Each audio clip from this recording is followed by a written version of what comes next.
신천지가 신도들에게 국민의힘 당원 가입을 지시했다는 복수의 증언이 나온 가운데 신천지 시설 바로 옆에 국민의힘 사무소가 들어선 사례가 확인됐습니다. 신천지 탈퇴자들의 증언을 뒷받침하는 증거로 해석될 여지가 커 파장이 예상됩니다. 20대 대통령 선거를 앞두고 보수 기독교계가 교인들의 투표 참여를 독려하는 내용의 성명서를 발표하고 있습니다. 하지만 사회적으로 논란이 뜨거운 무속 정치와 이단 신천지의 정치 개입 등에 대해선 언급을 피하고 있습니다. 예장통합총회 북한선교연구소가 탈북민 목회자들을 대상으로 설문조사한 결과 다수의 탈북민 목회자들이 차별을 느끼고 있다고 답했습니다. 대선 과정에서 기후위기 대응에 대한 논의가 제대로 이루어지지 못하고 있다는 지적이 나오는 가운데 기후위기 기독인연대가 한국교회와 대선 후보들에게 기후위기 대응을 촉구했습니다. 여러분 안녕하십니까? CBS 뉴스입니다. 신천지가 신도들에게 국민의힘 당원 가입을 지시했다는 복수의 증언이 나온 가운데 신천지 시설 바로 옆에 국민의힘 사무소가 들어선 사례가 확인됐습니다. 신천지 서울 야고보지파 본부 옆에 국민의힘 노원을 지역구 사무소가 들어선 건데 이곳에서 온라인 당원 모집 QR코드를 설치해 놓은 모습이 포착됐습니다. 송주열 기자입니다. 서울 노원구 상계동 히읗프라자 건물에 위치한 신천지 서울 야고보지파 본부. 서울 야고보지파 본부 안으로 들어가 봤습니다. 신천지 서울 야고보지파는 이 건물 2층에서 5층까지 폭넓게 사용하고 있었습니다. 각 층에는 서울 야고보지파 집회시설과 자원봉사단, 종합행정실 등이 밀집해 있습니다. 그런데 4층 신천지 서울 야고보지파 본부 행정실 바로 옆에 국민의힘 지역구 사무소가 보입니다. 서울 야고보지파 행정실과 국민의힘 사무소 사이에 온라인 당원 가입 QR코드 입간판이 자리하고 있습니다. 상가 건물 특성상 신천지 신도가 아닌 사람들도 출입이 가능하겠지만 복도 구조와 사무실 위치를 감안하면 주로 신천지 신도들이 드나드는 위치에 국민의힘 온라인 당원 가입 QR코드 입간판이 세워진 것으로 보입니다. 앞서 신천지 간부 출신 탈퇴자들이 CBS와의 인터뷰에서 국민의힘 대선 후보 경선 과정에 무더기 당원 가입을 지시받았다는 양심 선언을 한 상황에서 이를 뒷받침하는 증거로 해석될 여지가 커 또 다른 파장이 예상됩니다. 서울 야고보지파는 등기부상 3층 전체와 4층 일부를 소유하고 있고 나머지 시설은 임차에 사용하는 것으로 확인됐습니다. 서울 야고보지파 종합행정실 바로 옆 403호에 위치한 국민의힘 노원을 구의원 합동사무소는 국회의원 태권도연맹 노원지회와 함께 시설을 사용하고 있었습니다. 서울 야고보지파 출신 탈퇴자 A씨는 지난 2013년에서 2015년 사이에도 구역장들이 새누리당 당원 가입을 지시받은 적이 있다며 당원 가입 신청서를 받아 인적 사항을 직접 적어냈다고 당시를 회상했습니다. A씨는 그러면서 국민의힘 사무소가 위치한 곳은 신천지 매점이 있던 자리였던 걸로 기억한다며 굳이 많은 장소 중에 신천지 신도들이 주로 왕래하는 야고보지파 중심부에 왜 들어왔는지 의심스럽다고 말했습니다. 새누리당 가입을 권유했던 건 기억이 나죠. 박근혜 대통령 때. 박근혜 대통령 때. 네. 무더기로 신천지인이 왔다 갔다 하는 건데 그 신천지인이 굉장히 이제 부정적인 거였고 사회에서도 정치적으로 한나라당 그 사건이 있었었잖아요. 그럼 보수 쪽이 조금 경계를 할 필요가 있는데 굳이 왜 많고 많은 곳 중에서 왜 프라자 그리고 신천지 맞은편에 있다는 거 신천지랑 직접적으로 관련되지 않고서야 그럴 수가 없죠. 신천지 서울 야고보지파는 신천지 12지파 중 하나로 12,000명 정도의 신도가 활동하는 것으로 알려졌습니다. 이들은 노원을 중심으로 의정부, 동두천, 포천, 구리, 동대문을 포교 지역으로 삼고 활동합니다. 앞서 신천지 과천본부 관계자는 신천지 간부 출신 탈퇴자들의 국민의힘 당원 가입 지시 의혹이 일자 사실 무근이라고 반박한 바 있습니다. 국민의힘 노원을 이동섭 당협위원장은 CBS 보도에 대해 법적 대응하겠다고 밝혔습니다. 이동섭 위원장은 사무소를 차린 지는 몇 달 안 된다며 신천지와는 관계도 없는데 함부로 보도하면 안 된다고 반발했습니다. CBS 뉴스 송별입니다. 보수 기독교계를 대표하는 한국교회 총연합이 20대 대통령 선거를 앞두고 교인들의 투표 참여를 독려하는 내용의 성명서를 발표했습니다. 사회적으로 논란이 뜨거운 무속 정치 논란과 이단 신천지의 정치 개입에 대해선 언급하지 않았습니다. 이승규 기자입니다. 20대 대통령 선거 공식 선거운동 첫날, 보수교계 대표적 연합기구인 한국교회 총연합이 성명서를 발표했습니다. 한교총은 모든 교인이 투표에 참여해 국민으로서 권리를 반드시 행사하자고 독려하면서 선택의 기준을 제시했습니다. 한교총은 먼저 기독교적 가치관에 부합한 정부가 구성되도록 선택하자고 말했습니다.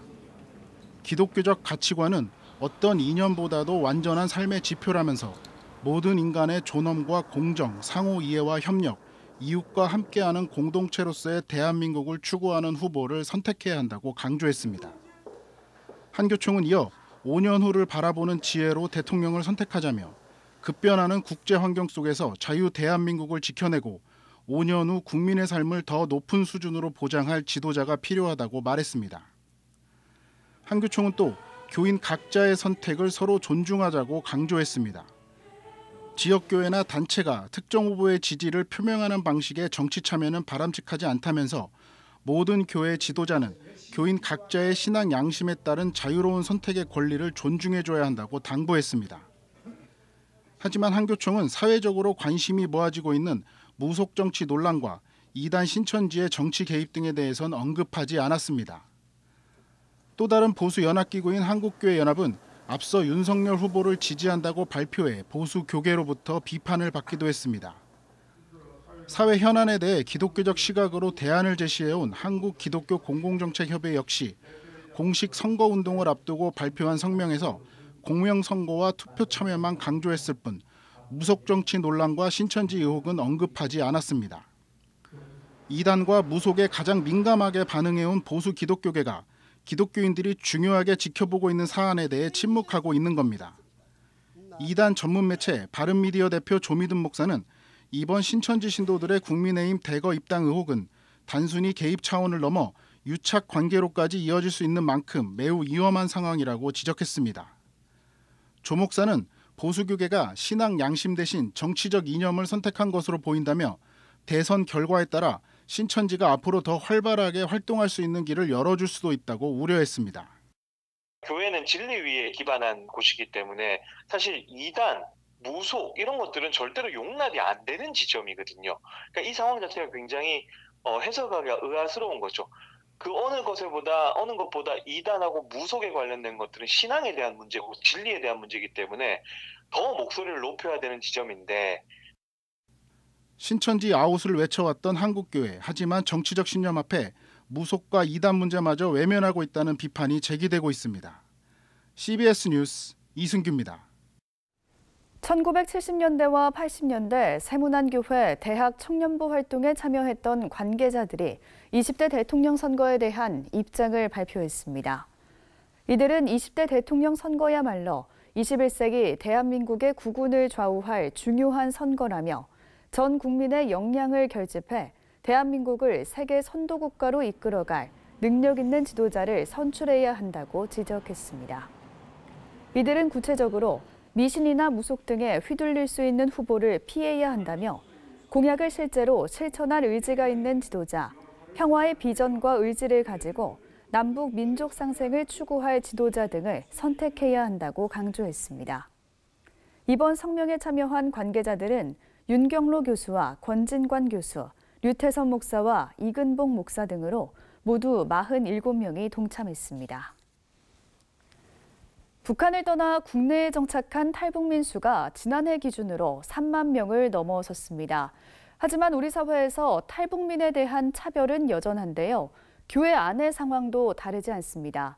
예장통합총회 북한 선교연구소가 탈북민 목회자를 대상으로 설문조사한 결과 다수의 탈북민 목회자가 차별을 느끼고 있다고 답했습니다. 최경배 기자입니다. 탈북민 목회자 10명 중 3명은 신학을 공부하는 과정에서 탈북민으로서 차별을 받은 경험이 있다고 응답한 조사 결과가 나왔습니다. 실천신학대학원대학교 정재용 교수가 예장통합총회 북한선교연구소와 함께 탈북민 목회자 51명을 대상으로 조사한 결과 응답자의 31.4%가 신학을 공부하는 과정에서 차별과 어려움을 당한 경우가 있다고 응답했습니다. 차별과 어려움의 구체적 사유로 탈북민 목회자 62.5%는 전도사로 사역하고 싶어도 청빙을 받기 어려웠다고 응답했고 25%는 신학교에서 동료 학생들이 잘 끼워주지 않는 느낌이 있었다고 답했습니다.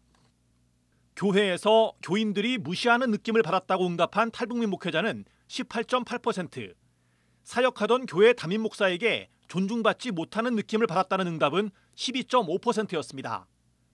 설문조사를 분석한 정재용 교수는 사례 수가 많지 않아 일반화하기 어렵다면서도 실제 현장에서는 차별을 받는 비율이 조금 더 높을 것으로 추정한다고 말했습니다. 사실상은 차별인데 그것을 개인이 차별을 인식하지 못하는 경우도 있다는 얘기도 하시더라고요. 그렇게 본다면 실제 차별이나 어려움을 받은 경험은 이 통계조사 결과보다는 좀 더 많지 않을까라고 추정을 할 수 있을 것 같고요. 교회에 청빙도 받기 어렵고 교인들의 무시도 느끼는 현실을 반영하듯 탈북민 목회자의 81.8%는 본인이 주도해 개척교회를 시작했다고 응답했습니다.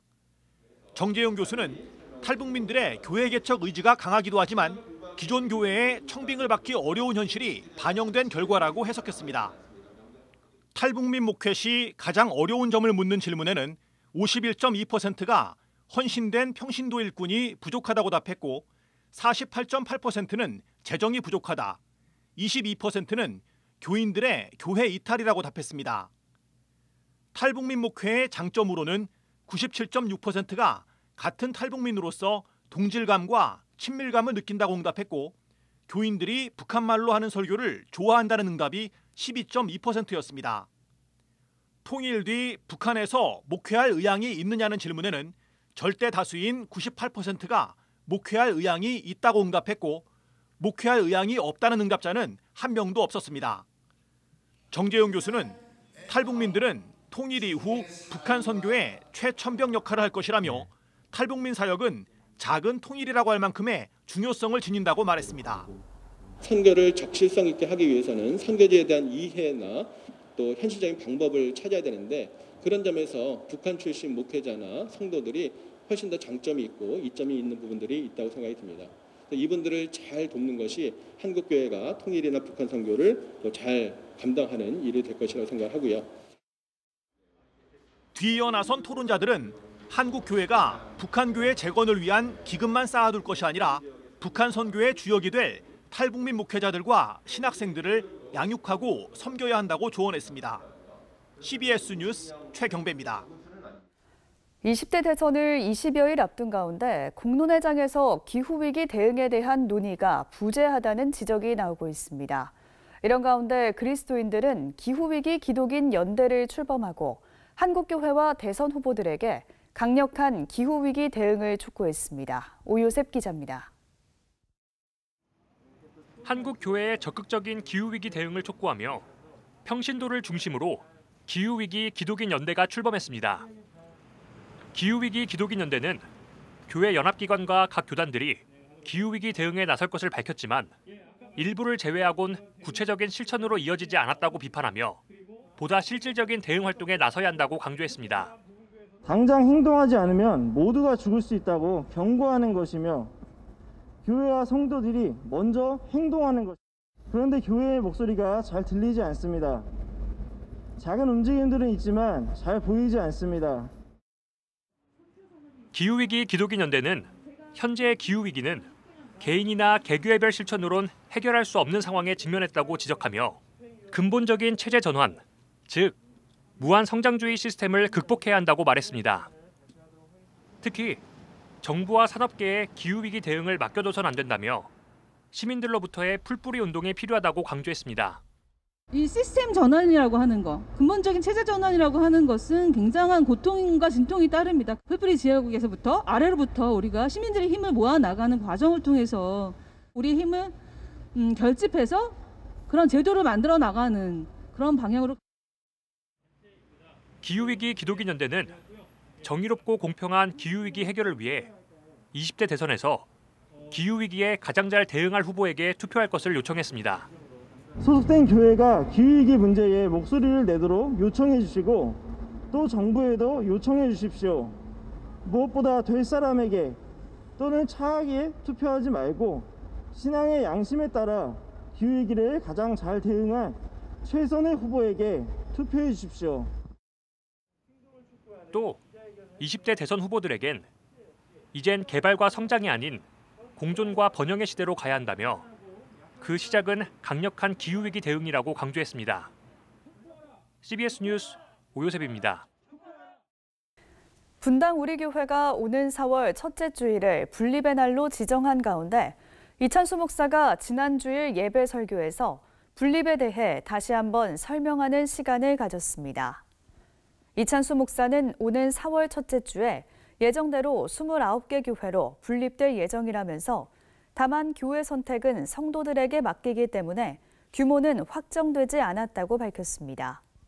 이찬수 목사는 이어 29개 교회를 분립하는 데 적지 않은 예산이 들어가지만 29개 교회 외에도 한 교회당 5억 원씩 11개 교회를 후원하는 꿈도 연말까지 이뤄가고 싶다고 강조했습니다. 분당 우리교회는 당초 지난 1월 중순 교회 분립을 시행할 계획이었지만 코로나19 상황 등을 고려해 오는 4월로 연기했습니다.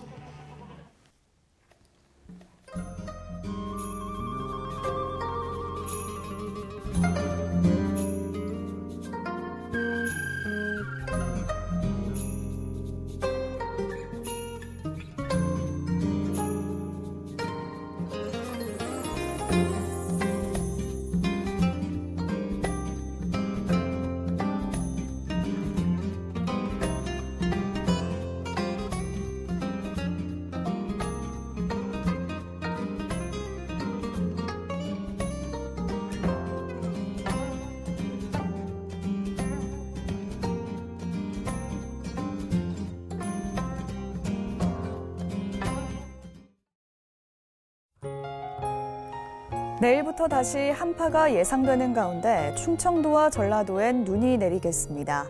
특히 서울의 아침 기온이 영하 10도 이하로 떨어지고 낮 최고 기온도 영하권에 머물 것으로 보여서 건강관리에 각별히 유의하셔야겠습니다.